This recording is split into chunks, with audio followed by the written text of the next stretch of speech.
Welcome to Lecture 2.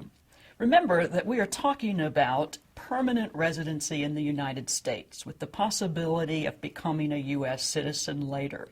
We're not talking about temporary visas. In this lecture, we're going to look more closely at immigration based upon family relationships. Some review from our last lecture. The Immigration and Naturalization Act establishes an elaborate system to manage the total worldwide level of immigration to the United States. As we saw, there are worldwide quotas in the overall number of visas available each year. There are per-country limits each year and visa category restrictions each year. So for some countries and in some categories, wait times can be a decade or more. There are no limits on the number of green cards that can be issued to immediate relatives of U.S. citizens. For those who qualify in any other category, there are annual quotas. So let's take a look, first of all, at the advantages and disadvantages of obtaining a green card through family relationships. Recall that there are other ways to obtain a green card, including employment-based, the diversity lottery, and also refugee status. But obtaining it through family relationship may be advantageous for the following reasons. Unlike with many other green cards, your educational background or work experience does not matter.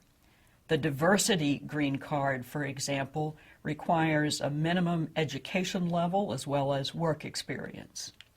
Your spouse and unmarried children under the age of 21 are in many cases also eligible for green cards at the same time you receive yours. As derivatives, they're called derivatives, and they are accompanying relatives. As with all green cards, yours can be taken away if you misuse it. And I have the example here. If you live outside the United States for too long, typically that's over 6 months. If you commit a crime, even fail to advise the immigration authorities of your change of address, your green card can be taken away. But if you successfully keep your green card for 5 years, you can apply for United States citizenship and go through the naturalization process that we discussed in week 1. If you are married and still living with a U.S. citizen, and that's the basis for your green card, the wait is 3 years before becoming a citizen. Now, let's look at the categories for green cards based upon family relationship. And this is based on the USCIS website. You may be eligible for a green card if you are an immediate relative of a U.S. citizen. We'll look at that in more detail with the next slide, but for now, this includes spouses, unmarried children under the age of 21, and parents of U.S. citizen petitioners 21 or older. You may also be eligible for a green card if you are a family member of a U.S. citizen and you fit into one of the preference categories. We're going to take a look at those preference categories, but you can see some of the details here on this slide if you would like to refer to it later. Now, if you are a family member of a green card holder, including spouses and unmarried children of the green card holder, you may be eligible for a green card. And then finally, you might be a member of a special category. There are a number of those. I mention only 2 here. You may be qualified for a green card if you are the battered spouse or child of a U.S. citizen. And that is courtesy of the Violence Against Women Act. That's what the initials stand for there. And you may also be eligible for a green card if you are a widow or widower of a United States citizen.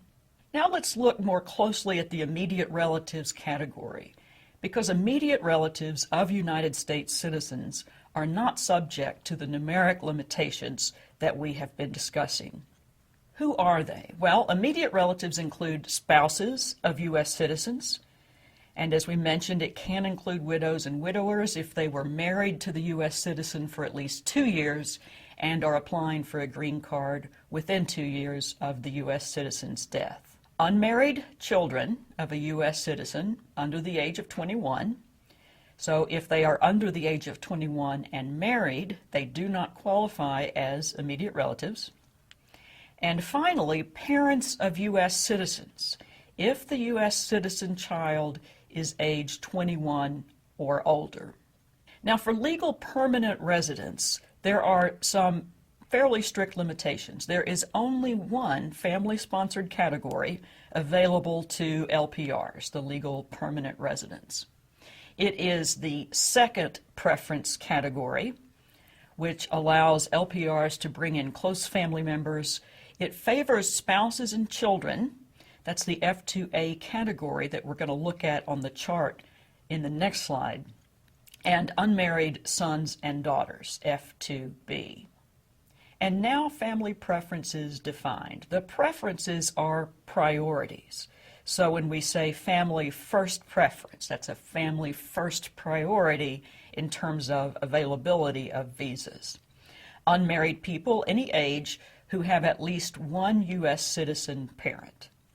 The family's second preference, 2A, spouses of green card holders and unmarried children under age 21.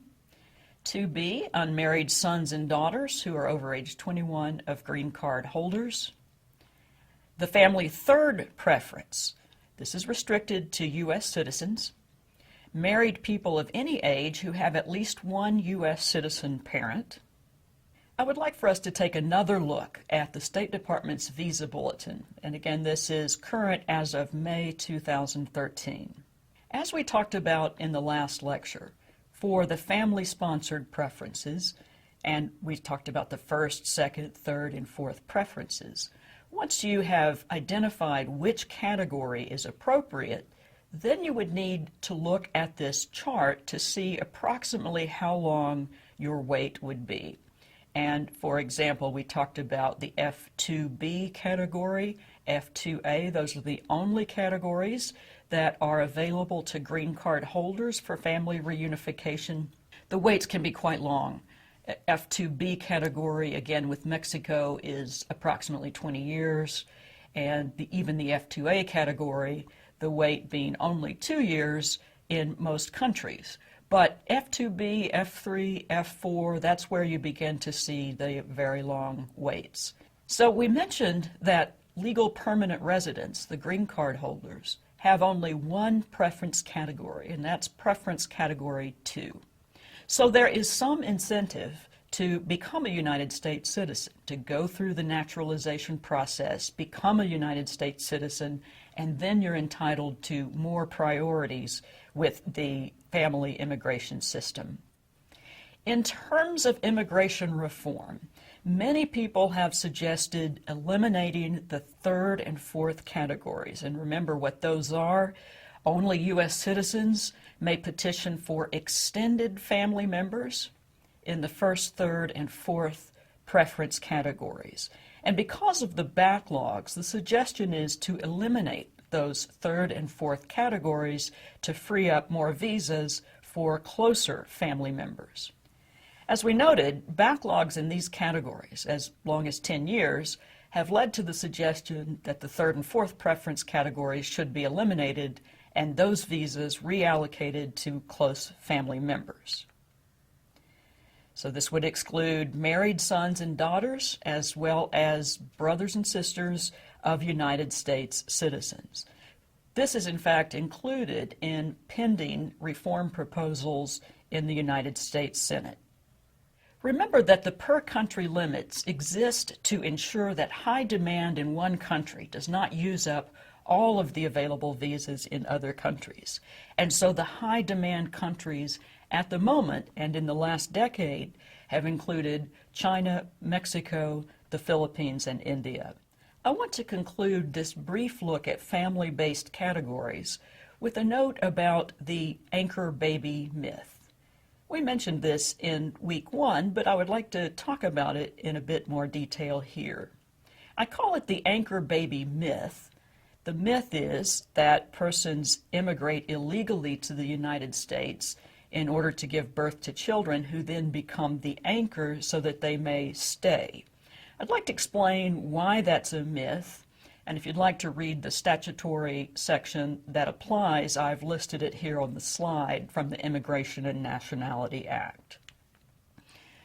We said earlier that anyone 21 years of age and older who is a United States citizen may petition for their parents to come, and that is immediate family member. That's in the first priority. So that if a child is born here as a U.S. citizen at age 21 could then petition for their parents to have a green card as well. So that means when a U.S. citizen child turns 21, that child may petition for green cards for his or her parents. But for a number of reasons, the citizenship of the child has no relationship to the immigration status of the parents. And in fact, in the first 6 months of 2011, 46,000 undocumented parents of U.S. citizen children were deported. Oftentimes, the children go with them. They can return at any point. The Justice Department, in fact, does not keep statistics on how many children go with them versus how many children stay in the United States, and a number of those enter the child welfare system when their parents are deported.